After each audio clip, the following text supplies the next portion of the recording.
A gente vai ao vivo para Brasília porque, nesse momento, o ex-presidente Bolsonaro desembarcou agora há pouco na cidade e participou de uma coletiva de imprensa. Vamos ouvir. As acusações realmente são terríveis. Não justifica denunciar da forma leviana como está sendo feito. Os inquéritos, ninguém tem dúvida, até pelos áudios vazados do Tagliaferro com Ailton Vieira, que o processo todo é conduzido, é alterado o tempo todo. Inclusive, tem um grau de sigilo mais alto possível para exatamente ser alterado a maneira que convém ao encarregado do inquérito. Nem vou falar que vocês estão cansados de saber que o inquérito não tem a participação do Ministério Público. A mesma pessoa faz tudo. E no final dá o relatório e vota para condenar quem quer que seja ainda. Golpe de Estado é uma coisa séria. Como disse agora há pouco o presidente Temer, tem que estar envolvido todas as Forças Armadas, senão não existe golpe. Ninguém vai dar golpe com o general da reserva e mais meia dúzia de oficiais. Vamos lá, eu preciso fazer um breve relato, porque eu quero chegar na origem do problema. Eu quero chegar na forma de adequação. Primeiro eu passo a palavra para o doutor Paulo aqui, meu advogado, depois eu prossigo. Pois é, a defesa ela vê com muita preocupação o que está se passando hoje em relação a esse inquérito, que é mantido em sigilo a despeito de a Polícia Federal divulgar na sua página a relação dos indiciados e manter mesmo assim em sigilo.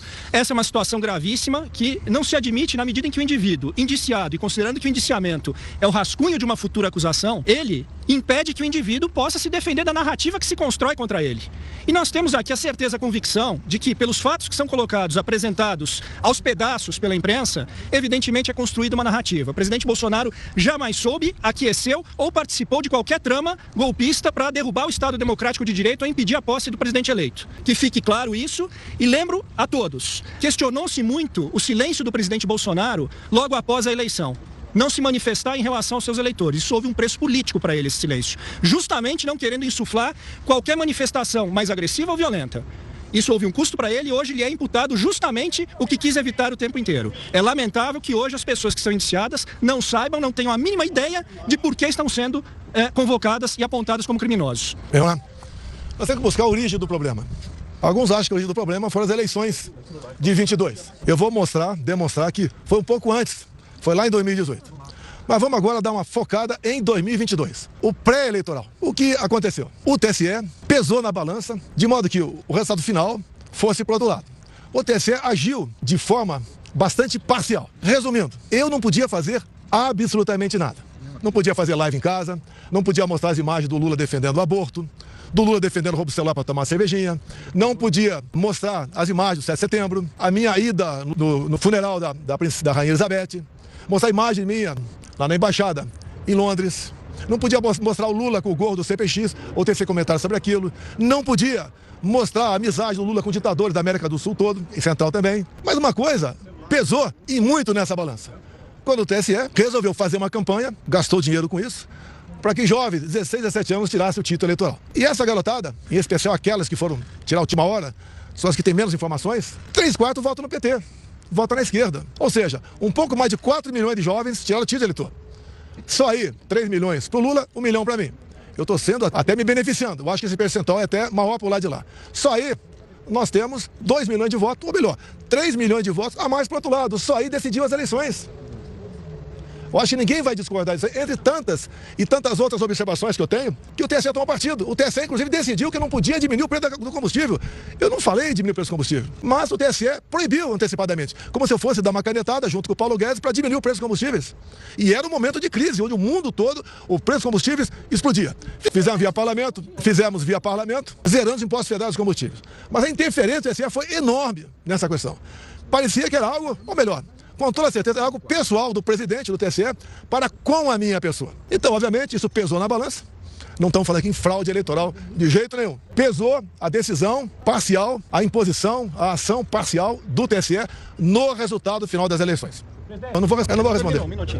Eu não vou responder. Bem, vamos lá. Tivemos também, no corrente ano, a Folha de São Paulo publicou matéria do jornalista Green sobre áudios e mensagens trocadas entre o juiz auxiliar e os outros que estavam lá no TSE. Entre eles, o Tagliaferro, que estava à frente daquela comissão de combate à desinformação. E esses áudios, vocês tiveram acesso, eu tenho aqui, realmente demonstra claramente que é um processo viciado. Eu não sou advogado. É um processo viciado, onde ele é conduzido e, dado momento, o juiz auxiliar fala: olha, o ministro quer dessa maneira.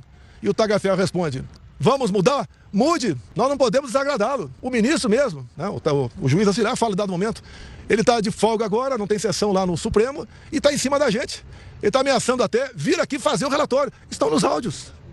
Use a criatividade. Use a sua criatividade. Essa foi a questão que eu tratava da Revista Oeste, para tirar do ar a Revista Oeste. Tivemos, inclusive, um fato dos empresários golpistas. Ou seja, um empresário entrou no inquérito, porque trocando mensagem entre amigos, deu um emoji, um positivo. Porque deu um positivo, ele passou a ser golpista. Qual a intenção disso? Tirar o Luciano Hang de combate. Ele me apoiava abertamente, como cada um pode apoiar quem bem entende. Tinha mais de 10 milhões de seguidores e foi silenciado. E foi um recado para os demais empresários, demais do povo, a não participar da política do meu lado. Porque ia ser sancionado de uma forma ou de outra. Páginas e mais páginas derrubadas, como o Gley mesmo disse. Inclusive, as plataformas não podiam dizer de onde era aquela ordem. É simplesmente ordem. Cumpra-se em poucas horas uma multa milionária. A mídia que nós temos livre são as mídias sociais. Vocês podem ver, imagine se eu tivesse o poder do presidente do TSE naquela época, o senhor Alexandre de Moraes, e eu fosse investigar o TSE como ele me investigou. Ele me investigava desde 2021, no inquérito das fake news. Por lá de lá, no dia da diplomação do Lula, quando o ministro Benedito passa ao lado do presidente do TSE, o senhor Alexandre de Moraes, e fala: missão dada é missão cumprida. Que missão é essa? Foi cumprida? O Lula foi eleito presidente? Imagina se eu tivesse poderes para quebrar o sigilo do Benedito, quem sabe prendê-lo, como ele fez com gente do lado de cá. Eu acho que eu consegui, inclusive, fazendo pesca probatória, como ele fez pro lado de cá, fez à vontade, praticou a pesca probatória, e cada vez mais abrindo novos e novos inquéritos, ignorando completamente o papel do Ministério Público. Onde é que ele chegaria? Imagine aquele gesto do ministro degolando alguém. Se fosse alguém do meu lado, seria o quê? Terrorista? Assassino? E do lado de lá foi o quê? O que foi aquele gesto? Um gesto de ódio ou um gesto de amor? Investigaríamos também a sua equipe, o juiz auxiliar, o Tagliaferro, quebrando sigilo, prendendo. Com toda certeza, muita coisa ia aparecer. Mas no final, é o mais importante que eu tenho que falar para vocês aqui. Presidente, mas Deixa eu terminar. Então aí nós estamos vendo aqui a participação do TSE para um lado de um candidato que foi tirado da cadeia, foi descondenado, porque ele tinha 3 condenações, pela lei da ficha limpa não podia concorrer, e acabou aí sendo presidente. Também é bom falar aqui, estou inelegível porque me reuni com embaixadores. E por que me reuni com embaixadores? Porque 2 meses antes, o senhor Fachin se reuniu com embaixadores também e terminou essa conversa com o embaixador dizendo o quê? Resumindo, tão logo o TSE anuncia o resultado, os seus respectivos chefes de Estado deveriam ou devem reconhecer o ganhador das eleições. Ele já tinha a resposta, ele já sabia quem ia ganhar. Vamos lá. Nós questionamos o TSE. O advogado do partido peticionou o TSE buscando uma maneira de sanar algumas dúvidas da nossa parte e algumas inconsistências. Nada mais justo o advogado fazer isso aí. Em poucas horas, o senhor ministro-presidente indeferiu e nos deu uma multa de 2 milhões de reais, alegando litigância de má-fé e atentando contra o Estado Democrático de Direito. Isso é muito importante.